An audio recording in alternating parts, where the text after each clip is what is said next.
flexibility and stretching and what it can do for us and why we need to incorporate that into our lifestyle. Now, this is a pretty crazy statistic. 90% of leg, glutes, and lower back issues are caused from being too tight. From us sitting all day, they say, like, sitting is the new smoking, right? That's how bad sitting is for you.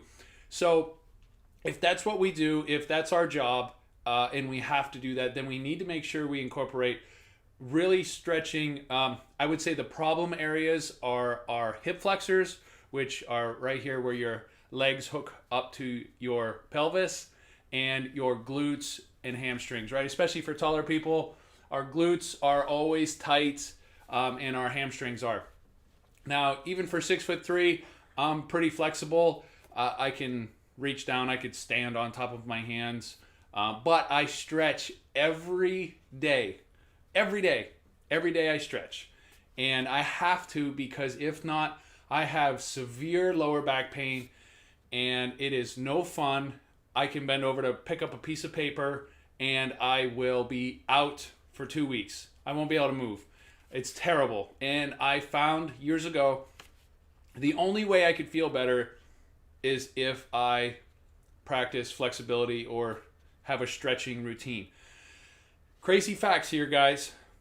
Your body gets used to you stretching. So if you do the same stretch all of the time, your body's going to get used to it, and it's going to, yes, you're probably still going to be flexible than what you have been, but you need multiple ways of stretching that muscle so that way it can get it at every angle so it can loosen up the complete muscle. Sounds pretty crazy, but it's definitely true. I found this out for myself, and that's why I had to dive into it a little bit deeper, because I had a nice routine. I really like to do all these certain stretches, and then after a few months, it seemed like it was doing nothing, absolutely nothing.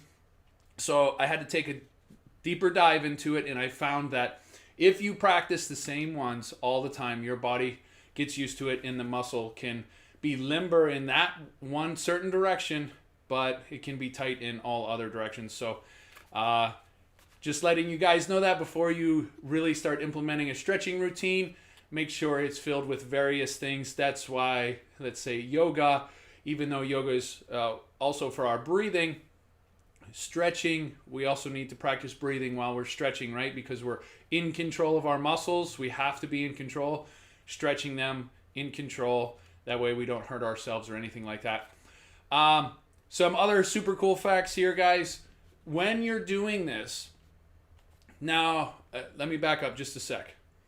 If you're going to stretch before an activity, you only want to stretch those muscles or your entire body, whatever group that you're stretching at the moment, for no more than 20 to 30 seconds, okay?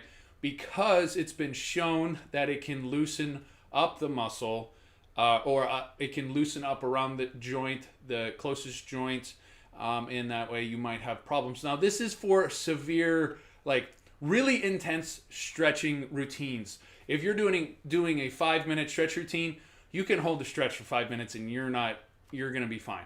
This is for someone that wants to practice stretching, becoming way more flexible for 15 minutes to an hour long.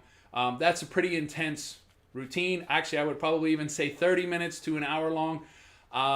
Like myself, I stretch for 7 minutes, roughly 7 minutes before I work out, and roughly 7 minutes, 5 minutes after my workout.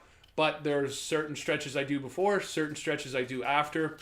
The ones I do after, I do less types of stretching. I only have a few certain ones that I stick to, and I hold them for a long period of time, because I've noticed with my body, I've heard this from physical therapists and some doctors, that I guess it has something to do with my nerves and my neural connections, that my body, my muscles and tissue stays tight for a longer period of time. So I have to hold it for about 30 seconds before the tissue will actually release, and then I can actually go deeper into a stretch. It's pretty crazy, but you guys should try it too. Whatever you're trying to do, whatever stretch, say you're just sitting on the ground and you're reaching out, touching your toes, count to 20 in your head, control your breathing, and make sure it's not hurting. It should be uncomfortable, but it should never hurt. And after 20 seconds, you should, if you're still breathing properly, you should actually be able to reach even further because the tissue should relax. Now, this is common for a lot of people, but I've noticed I've been told multiple times that I have an issue with it, and I haven't dove any deeper than that into it because I've never needed to. So what does stretching do for us? It improves our mobility, it improves our posture. Now, posture is such a huge thing because if you slouch even your shoulders, if your neck is too far forward, it can affect your spine, it can affect your hips, it can affect your knees, it can affect your feet. Same with your feet. If you don't walk correctly, you need to get that corrected because it can affect your knees, your hips, your spine, your neck, your shoulders, everything. Okay, you could be in constant pain, and it's pretty crazy. I see we're getting a little glitchy. It caught my eye, but I think we're good. So these things are pretty crazy how it works. But if you think, we're all connected, and we need to protect ourselves as much as possible. So stretching also improves our muscle coordination, gives us less risk of injury, and all of these I can vouch for. I just wrote them down because there's a pile of things that it does, right? Helps our positive state of mind. That is for sure. That's why yoga is so awesome, and I want to start doing yoga way more. If I can, I want to do it every day. That would be so awesome. But trying to find the time and schedule to fit it in, that's the hard part, right, guys? And it improves our performance. So even it warms up our muscle, or our body. We're stretched. We're limber. We are ready to perform, and the more flexible we become, our body's going to be able to handle a lot of things that we throw at it. Okay. Let's see here. All right. I get asked a lot because I'm a big advocate of stretching. Almost everybody that I train, everyone that I train, and a ton of people always see me stretching, and I'm the big guy in the gym, right? So a lot of people notice me stretching, and they ask me, why do you stretch so much? Should I stretch? And how should I be stretching? And I tell them, everybody, every time, come into the gym, warm up, because you cannot stretch a cold rubber band. What happens to a cold rubber band when you stretch it? Well, if it's too cold, it can snap. Not that you are going to snap anything in your body, but it just shows that something that's warmer stretches easier. Does that make sense? Okay, so even 5 minutes, 7 minutes, 10 minutes on a piece of cardio equipment, rower, something like that. I don't care if you're running in place. Just get that heart rate up, get that blood pumping through your body, then stretch. I would say stretch your entire body, but put a little bit more emphasis on whatever it is that you're going to train. Or if you have a problem area, like I said, my lower back bothers me a lot, so I really take a lot of time to stretch my glutes and my hamstrings and even my calves, because if my calves get too tight, then I can feel it in my shoulders. It's absolutely crazy. But always take the time to do this. And these individuals that always ask me, everybody has a hard time committing to it because you have to do it all the time. Well, how long is it going to take me to get more flexible? You can see it in as little as just a few days, but I would say if you do it every day for a week, then after a week you're going to notice that you are more flexible. But you can lose it just as quick. Some people are very flexible just the way that they're born and their DNA is, and it allows them to be a lot more flexible. Myself, I am not that way. I am not very flexible unless I practice every day.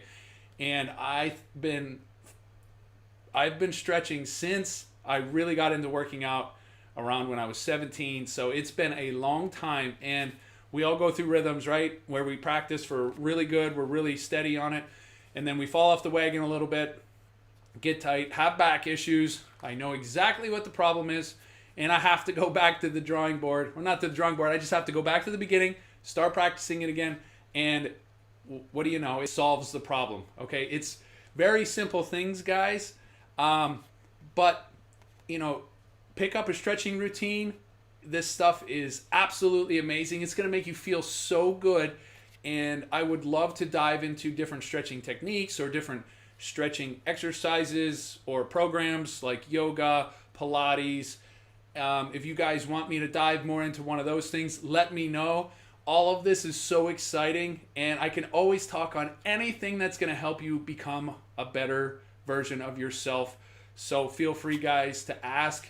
If you guys have any comments or any other questions, comment below. And if you know one person that needs to see this video, please share it with them. And don't forget to head over to FitHacker.com and pick up your free 5-day jumpstart. All right, guys, it's day 17. We are flying through these 30 days. I don't know what we're going to do when it's over. We're probably going to keep doing some other awesome videos. I'll probably pick out something else to do. But once again, guys, if you guys want me to talk about anything special, let me know. And you guys become the best you. We will see